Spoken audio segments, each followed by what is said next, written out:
This video is brought to you by Vodafone Qatar.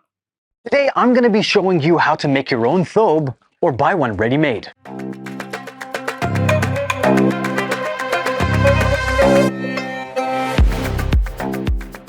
Assalamu alaikum everyone, it's MR.Q from Neighborhood Qatar here, and today we're going to be talking about how you can make your own thobe custom made, or you can buy one ready-made too. I would recommend going the custom made route, but for those that don't have a lot of time, there's some ready ones here in Souq Waqif. Let's go inside. So there are so many places that you can go around Qatar to get a thobe made. This is just one of them, and here are the step-by-steps. First of all, we're going to choose the fabric, then we're going to choose the style. I'm talking about the collar, the buttons, whether you want to have this open style like me, which is nice and relaxed, or if you want to have cufflinks. And then we're going to take a look at the little details too. So let's get started. So what the tailor is doing right now is taking all of the measurements. He's going to take a look at the length of the arm, the shoulder, the waist, because you want to get it just perfect. You see, in other countries in the GCC and in the Middle East, thobes can be a little bit more looser. Here, a thobe is like a fine Italian suit. You want to make sure that it's perfectly fit. So a lot of people wonder, why do we always wear white? Well, it's reflective of the sun and it keeps us nice and cool. So the first thing you're going to do is you're going to choose your favorite shade of white. And we've got a lot of different selections over here. So you can go ahead with something a little bit more creamy. You might choose something which we call super white, which has a little bit of a blue tint to it. I personally prefer more of the standard neutral white, the white. And I never go ultra creamy. That's just not my style. That's not what we really wear, in Qatar. Most of all, we like to go with super white and white. When you go ahead and choose your roll of fabric, there's a couple of things that you need to consider. Where is it made, the texture, the feeling of it, and of course, as I said, the color. You want to choose something that is not going to wrinkle too much because, when you're sitting down, you don't want to stand up and look like you're a mess. So make sure that you go ahead, touch it, feel it, make sure that you choose something a little bit crunchy, a little bit crispy, because it just makes you look buff. Let's go ahead and choose the collar, because a collar is not just a collar. There are three things that you need to make sure that you choose. First of all, the shape and the cut. Do you want to go with this? Hamad likes this style.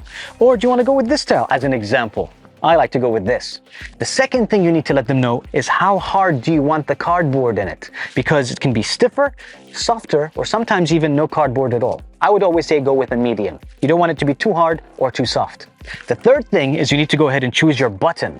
First of all, the button type should match the color of your thobe. You don't want to have cream buttons and a white thobe. It just doesn't make sense. So make sure that the buttons match. And then simply on the top of the collar, do you want to have a traditional button that you just simply wear? Or do you want to have what we call the little clip-on button? Now, when it comes to the pockets, you can also let them know if you want this to have just fabric or if you want a little bit of cardboard over here, so you want it to be a little bit harder. I personally always prefer just a little bit, or maybe a double layer, so it's a little bit stiffer. As I said earlier, you need to choose your cuffs. Do you want this to be open and loose, or do you want to go ahead and have it with a button or no button at all because you're going to use cufflinks? Decide the style that you prefer. And again, let them know, do you want it just to be the fabric, a little bit of cardboard, or do you want it to be a little bit stiffer? So here are some of the accessories that you need to focus on as well. You're going to need the pants that wear under thobe, aka the sarwal. It's not my size, but just in case you have some kids, yes, you're gonna find kid sizes too. This is obviously something more your size. When you buy the sarwal, you don't buy them the length to your ankle. No. You wanna buy it to the middle of your shin, because if it's too long, it just is wrong. Now you know the pants underneath the thobe. You also need to wear a vest, also known as a fanila. So make sure that you don't buy something that's too loose, because you want it to give you a nice shape under the thobe. You can choose to wear these types of vests, or you can wear the ones that are more like shirts as well. I prefer these ones because it is gonna show through your thobe, but don't worry, it's normal. Finally, you want to make sure that you choose a gahfiyya. The gahfiyya is the cap that goes under the ghitra, which I'm going to show you real soon. You have many different types. You've got these ones that are open, they breathe more. We wear these, or you have the ones that are more closed off from the sides. Pick the one that you prefer, but just make sure that you don't fall into a trap. You see these ones over here? We don't wear colorful gahfiyyas. We wear white ones, even when we're wearing winter thobes that are colorful. Now, after you've put on the thobe and your sarwal and your fanila and you've got your gahfiyya, you're gonna need a ghitra. This is the cloth that we wear on top of our head. You can choose the white and red, which I think is pretty cool, but of course, More traditionally, we wear the plain white. Just as we have the winter and the summer thobes, of course, when it comes to the ghitra as well, the thicker ones are going to be used for the winter. And there's also a third type, which is known as a shawl made of raw silk. Beautiful ornate patterns, but they're worn just with winter thobe. Now, to put the whole look together, qahfiyya, then ghitra, then you need the igal. Now, here in Qatar, we're known for wearing what are known as karakish. They're usually 2 tassels at the back. You can also find the igal without the karakish, which is easier to wear. But if you want to do things the Qatari way, you're going to want to have these too. So the full outfit, thobe, sarwal, fanila, qahfiyya, igal, ghitra, is going to cost you around 160 riyals. كم من سنة حين وانتوا عندك المحل؟ هذا 60 سنة.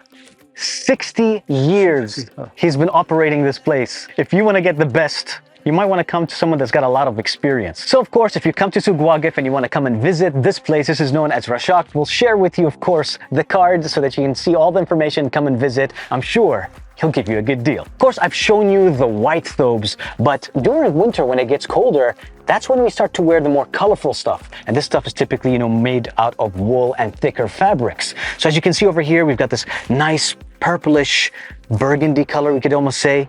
You've got like a lighter brown over here too. Here we've got a couple of grays. This one's more textured actually. And even my friend Super Saf, when he came over, he chose black because he likes wearing the black thobe. If you're not interested in buying a thobe and you want something that is local but comfy, then you might want a jallabiyya. This is what this is right over here. Super comfortable. You don't usually wear it outside. You wear it to go to bed and to sleep.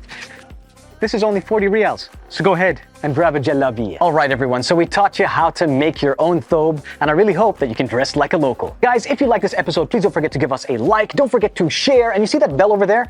Dress it up in a thobe. Of course, if you've got any questions that you'd like us to answer, ask us in the comment section, and just take care. مع السلامة.